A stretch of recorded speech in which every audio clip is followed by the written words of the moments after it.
C'est comme si mobile on a une chrétien depuis. Donc, dans sa méca avant, si par l'accent aussi, c'est pas genre moi aussi.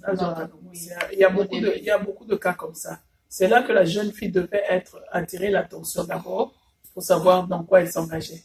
Bon, le type a fait semblant, il s'est marié finalement. Tu as découvert qu'il n'était pas chrétien. Ok. Je ne veux pas me prononcer parce que les gens vont prendre ça pour une raison. Si je vais insister d'abord sur un fait. Si tu es réellement chrétienne, alors fais ce que je dis là. Parce que si tu n'es pas réellement chrétienne, il y aura des conséquences. Ce que je veux dire, c'est quoi la Bible dit. Je vais vous donner les versets à la fin. Elle te dit que quand toi tu es chrétien et que tu as épousé un non-chrétien et que cela devient une pierre d'achoppement pour ton avancement spirituel, tu as le droit de te séparer de ce non-chrétien-là. Pas parce que tu as l'argent. J'insiste là-dessus. Pas parce qu'il est venu t'empêcher d'accomplir tes dreams. Parce que si tu es réellement chrétien, l'argent ne compte pas devant Jésus. Jésus-Christ n'avait pas d'argent. Mais il est le maître de l'or et de l'argent. Toute la création est entre ses mains. Tout ce que tu voudras, Jésus peut te le donner. Alors tu ne te sépares pas d'un homme parce que toi tu as l'argent et que lui il t'étouffe dans tes dreams. On ne se sépare pas d'un homme parce que moi j'ai des goals mais que lui n'épouse pas. Tes goals à toi doivent être les goals de Jésus. Quand tu entres dans le mariage, tu entres dans la chose de Dieu. Alors tu dois répondre à la chose de Dieu, pas aux dreams et aux goals de ce monde. Mais si réellement la personne que tu as épousée est mondaine et elle a fait semblant de venir à l'église, et moi je mettrais ça même en doute parce que si cette église-là était réelle, quelqu'un qui fait semblant qu'il entre dans ton église, ou il quitte l'église, ou il est transformé quand Jésus-Christ est là. Il n'y a pas de semblant avec Jésus. Quelqu'un qui trouve une vraie église, il va trouver n'importe quelle raison. Il va dire, le pasteur m'a critiqué, le pasteur m'a attaqué, le message était contre moi. Il va quitter l'église. Sa place n'était pas là. Mais quelqu'un qui est normal, créé de Dieu, qui ne connaissait pas Jésus, et qui entre dans l'église, la vraie église va transformer cette âme-là.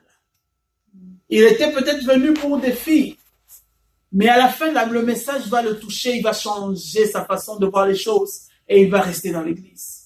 Mais si quelqu'un t'arrive à t'arracher comme ça et partir avec toi, je ne condamne rien, mais peut-être que le Saint-Esprit n'était pas là pour vous diriger, vous dire, voilà, ça c'est faux, ça c'est vrai. Parce que le Saint-Esprit va te montrer que this is wrong and this is true. Alors, quand cette personne est déjà partie comme ça et que cette femme-là, si réellement elle est chrétienne, j'insiste, si elle est chrétienne, qu'elle ne fasse pas avec soi-disant un Christian, but she's defending her money or her goals, oh, il y aura des conséquences. Tu ne te sépares pas. Quand tu es chrétien, tu te maries pour la vie. Parce que notre Dieu a le cœur du roi entre ses mains. Il sait changer le comportement de ton mari. Il sait changer. Il va mettre des épreuves devant ton mari jusqu'à ce que ton mari va reconnaître que Jésus-Christ est Seigneur. Et il va changer. Mais si réellement elle est engagée avec Christ et que le mari est une pierre d'achoppement parce qu'il n'est pas chrétien réellement, alors la Bible lui permet qu'elle peut se séparer du monsieur.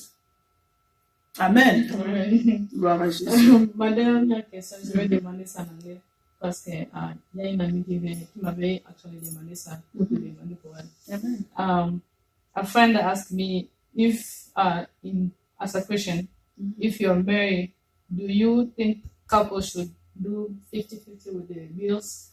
Or is the husband who's in charge of paying all the main bills, especially the rents?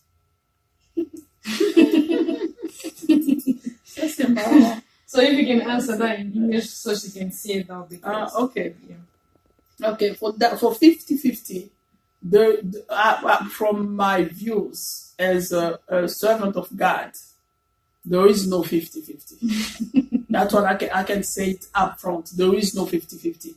Even if you're making more money than the guy, there is no 50-50.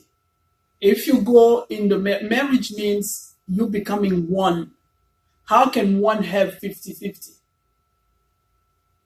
That's the point. when you get married together, you have kids together. The first child that will be born will be one whole human being, not 50 mother and 50 father. God did it in purpose so you can see.